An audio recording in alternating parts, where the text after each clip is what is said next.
Hello and welcome. In this episode, we're going to get into some more base building. We found a beautiful location and we're going to start building a bunch of bridges and some buildings, and basically just start setting up the base. We've got a couple of stories we're going to get to. We've got a couple of different topics. So without further ado, let's dive right in. Alright, so question number one. What is the closest you've ever come to real danger? This one's a little bit crazy. So when I was much younger, I think I was in primary school at the time, my mum actually got into a car accident, and normally I'm meant to be in the vehicle, but for some reason, because she went to go pick something up, I can't remember exactly where she was going, but she had to drive somewhere, and for some reason, she let me hang out at the school. Because they had like this gymnastic thing going on, and for some reason I just wanted to like be at the school and just hang out and just do whatever, I don't know. And yeah, so then as my mum went to go pick someone up, or I can't remember the exact reason, but she went to drive somewhere to do something, and then someone actually completely lost their brakes at a traffic light and just completely smashed the back end of the vehicle in. Now, me being me, I always sit in the back middle seat. That's just where I would be designated normally. I wish we had like a photo we could show you, because the whole back of the vehicle was just completely totaled. Like, there's no way I would have been able to survive that. The whole thing was just collapsed in and just sharp metal pieces, just, you know, in every direction in the back. So, yeah, it was pretty wild. Like, I have no idea what happened for my mum to decide, like, you know, maybe we'll just let him, you know, stay at the school and just hang out there for a bit. And for some reason, I don't even know why, like, I wanted to hang out there. Maybe it was like familiarity of just being at school or whatever. But yeah, I just ended up staying there, and you know, I think I was pretty lucky. That's probably one of the closest I've ever come to like real danger, because I mean, if you could see the photos, man, like the whole thing was just absolutely caved in. There's just no chance anyone would be able to survive that. Because I think the vehicle that ended up like smashing into the back of the vehicle, it was like quite like a large vehicle. It was like a dude with like a camper van or something, or I can't remember the exact like scenario, but I remember it like being said that it was a really, really large vehicle, and you know, the crash happened, and then the police showed up, and then my mum, being my mum, was just making sure everyone else was okay, and then the police are like, "Lady, you're the worst out of everyone. You need to relax." it's like, it's just like trying to, like, you know, make sure everything's okay, and just motherly instincts kicking in, and yeah, the police officer's just like, just chill out. Like, you're gonna be alright. Just, yeah, relax. But yeah, that one's a pretty wild one, I think. Let's see, what else? Have you ever had a glitch in the Matrix moment? I mean, I definitely have, for sure. I don't know if you listened to the previous episode, but I definitely talked about me messing around with a tennis ball and some strange things that felt like it happened, but I don't obviously think it really happened. But I mean, it was pretty weird. Let's see, is there anything else I can think of with like a glitch in the Matrix? I mean, not really, to be honest. Like, other than that one story, like, yeah, that's the only one I can think of, to be honest. These questions are not really doing it for me. Let's see, what else we got? What's a place you've been that you'll never forget, and why? Here we go. So when I think it was like just after high school, and it like started working and whatnot. I think it was like the first holiday I ever had. I ended up going to Australia. That was really fun, man. Like, it was the first time like I ever caught a plane to another country, like by myself for the first time, and I was like real excited, and I had this whole Kentucky tour thing planned out, and yeah, it was just really exciting. Like, basically one of my friends actually ended up, ended up he lives in Australia, and well, he doesn't anymore, but he lived in Australia, and I went to Australia and stayed like 4 nights at their place, which is kind of fun. They kind of like showed me around, and the first thing I noticed as soon as I got off the plane in Australia, I think it was like Brisbane or whatever, it was just like this instant heat wave of just like your normal temperature, and then all of a sudden you're just instantly just sweating. It was just so insanely hot. I think it was like the middle of summer where it was just so insanely warm. And I think like every room you go into has to have aircon just because it's like this dry kind of heat. That was definitely, yeah, pretty wild. From like, living in New Zealand, it's like relatively pretty cold. Summer's pretty good. Summer's quite warm. You got you get out your t-shirts and your shorts, and it's perfect for like swimming and stuff. But Australia is just a whole nother level of heat. It's just insane. And this is coming from someone who was born in South Africa. Like, South Africa's quite warm. It gets pretty crazy as well. But Australia, man, there's something about Australia. It's just, the heat is just so crazy. But I mean, it was awesome. Like, you put on the t-shirt and shorts, and they got some really awesome beaches. We went to Surfers Paradise, which was amazing. My friend ended up driving me up to Surfers Paradise. And that's where the tour kind of started. And yeah, man, it was awesome. It was a lot of fun. I met a lot of cool people on that trip. But yeah, I remember there was this thing that they ended up doing where it's like, I'm not really someone that goes to bars and clubs and stuff. Like, I don't really do that kind of thing. But this time I actually did have a really good time. We went from bar to bar to bar. So we basically went bar hopping. What they do is they give you like this little bracelet thing that we all kind of put on, and this is like a bus full of like 30 people, and we all kind of just go from one bar, and then we gather up, and then we get back on the bus and we go to another bar. And each bar that we went to, because of the wristbands that we have, it allows you to get a free drink of your choice. So each bar that we went to, we were like knocking back tequila shots and just just getting pretty loosened up. And man, it was awesome. Like I don't really like dance much. Like, I'm pretty introverted and I like to kind of keep to myself. But I don't know. Like, we were all just kind of like really buzzing out and just having this really fun time, feeling the energy. I think it was just mostly the alcohol and the loud music. But yeah, it was a lot of fun. I remember I actually got lost. I didn't know how to describe how to get back to my hotel, to I don't know what you call it. The people that have these bikes with like the cart on the back where you can like hop in and just sit down and they just bike around to wherever. But I remember hopping in on one of those, and this lady, she's like, "Alright, where are you going?" I was like, I have no idea. I'm at this hotel. It has like a big red title thing on it. I don't know what it was called. And she's like, okay, well, luckily she actually knew what I was talking about, and like where. I just kind of gave her like a general direction to go to. It's like, it's kind of in that direction, so if we keep going that way, I'm sure we'll find it. And then we ended up finding the right place. But yeah, don't get lost in a different country. It's probably not a good idea.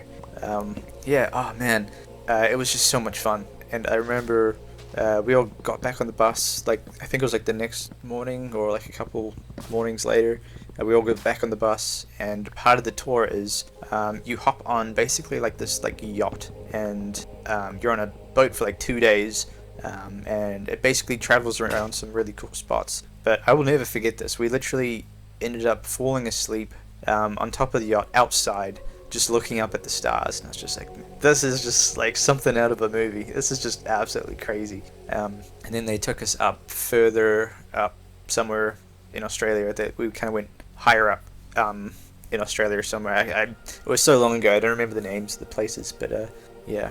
But anyways, we ended up doing some snorkeling, and it's kind of crazy because, again, I'm like very introverted. I don't really go out a whole lot, so this was like this was like a lot for me. But I just remember they gave us some snorkels and some like goggles and stuff, and I've never been snorkeling before, and I didn't realize, like, specifically in Australia, it's a very tropical kind of place. There's also a lot of like sharks and like dangerous things, but we did see a snake in the ocean as well. But I remember just going under the water and just seeing a whole new world of just like life. It was just insane to see. Like, you just forget about like there's just a whole another world underneath the water, like a whole ecosystem in itself. There was just like different colored coral and like seaweeds and fish. I saw most of the characters on Finding Nemo. Um, like I think I'm pretty sure I saw a clownfish.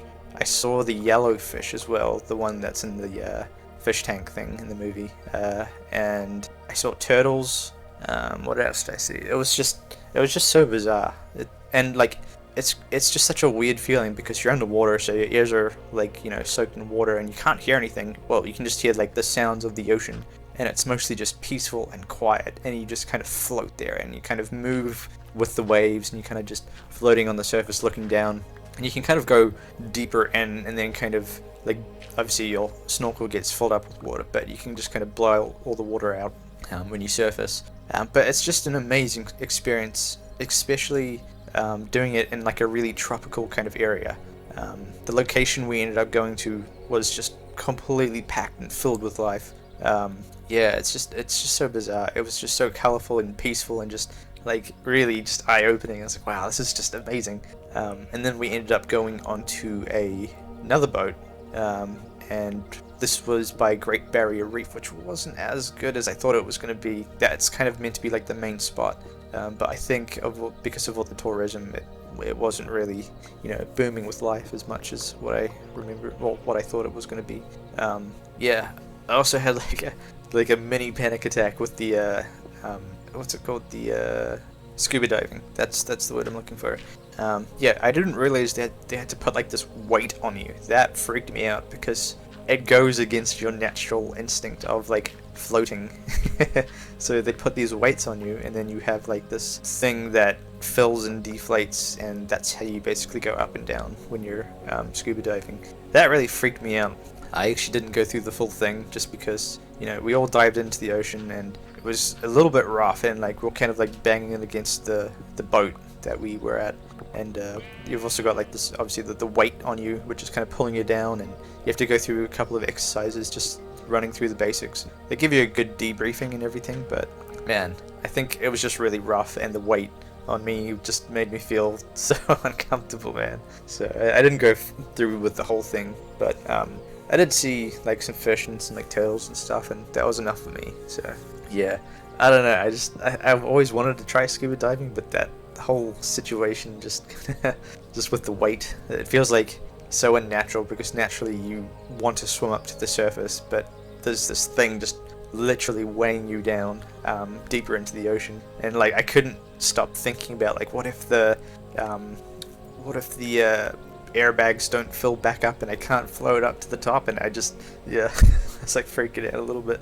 But other than that, it was a lot of fun, man. There's so many other things that happened, but I won't go into too much detail. It was a lot of fun though. It was a lot of fun. Let's see. What else do we have? Was there ever a time you felt completely out of your depth? I mean, that story I just mentioned does a pretty good job of like answering that one.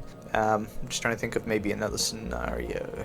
I definitely sometimes throw myself into things where I don't know what I'm doing sometimes. I just gotta learn how to swim. It's pretty rough, but it is very good at kind of learning really quickly, I find. So yeah, there's a lot of times I'll just throw myself into something just because, learning by doing is very important. It's just experience, I think. Like being able to really physically do that thing gives you a very good idea. That's one thing that I hear a lot of people talking about. It's like, I paid for this course and I just don't even know if I really want to do it. And I've done all this studying for it, but I just, now that I'm actually like into this like work thing that I've been studying for, and I'm actually doing it, and I'm qualified and whatnot, it's like they don't really think that that's going to be the thing that they want to end up doing. And that's why I think it's slightly better, in my opinion, to actually just do it straight away if possible. Like even if it's an apprenticeship, it's better than actually just studying for something and then not actually doing it.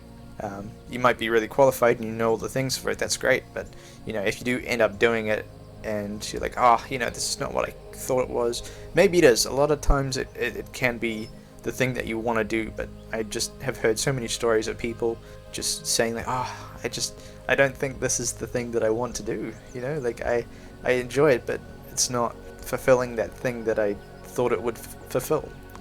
So yeah, I mean, yeah, I don't know if that really answered anything of that question, but whatever, that's my answer. uh, what's one thing from your childhood that you wish you could have experienced? Dude, I mean, when you're a kid, the whole world is just a whole different experience.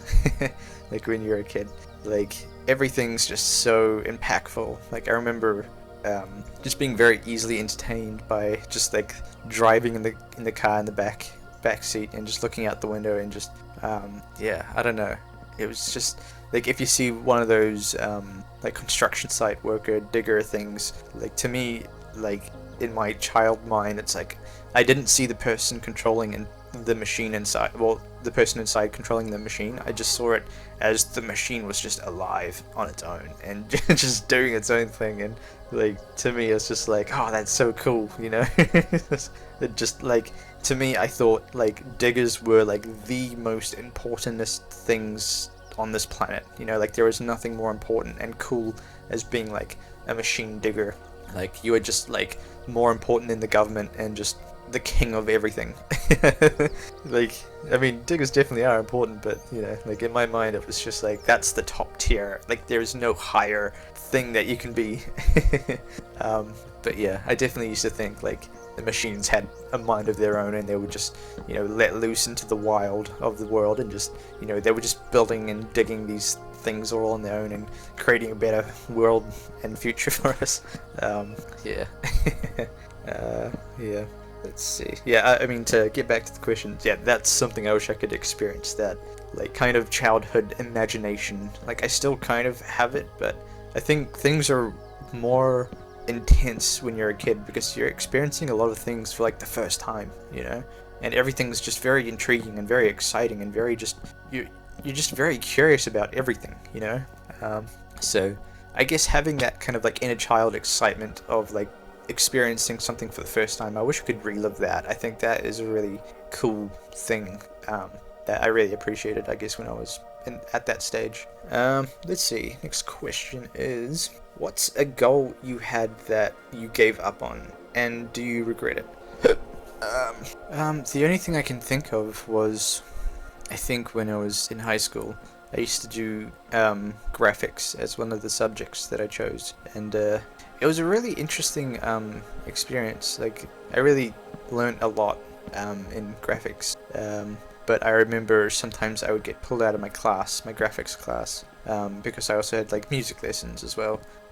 So I would, you know, have to be removed from the class and I would go to my guitar lesson, and yeah, so yeah, I remember the teacher not being a fan of that, because I think he really was just trying to get the people that were very interested in that particular subject. I think he was trying to weave out the people who were no good and the people that were good, which, fair enough, but at the time, I think, you know, he gave me a little bit of attitude, like, oh, you know, why don't you give up some of your time to be here and finish off some of your work, huh?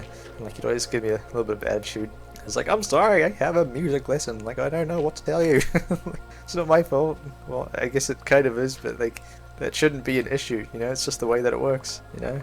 But I did end up going back into graphics at lunchtime occasionally just to catch up on some of the work, and I think he did kind of stop giving me a little bit of a hard time just because I did spend a lot of my lunch times making up the work, and I think I was actually okay at graphics.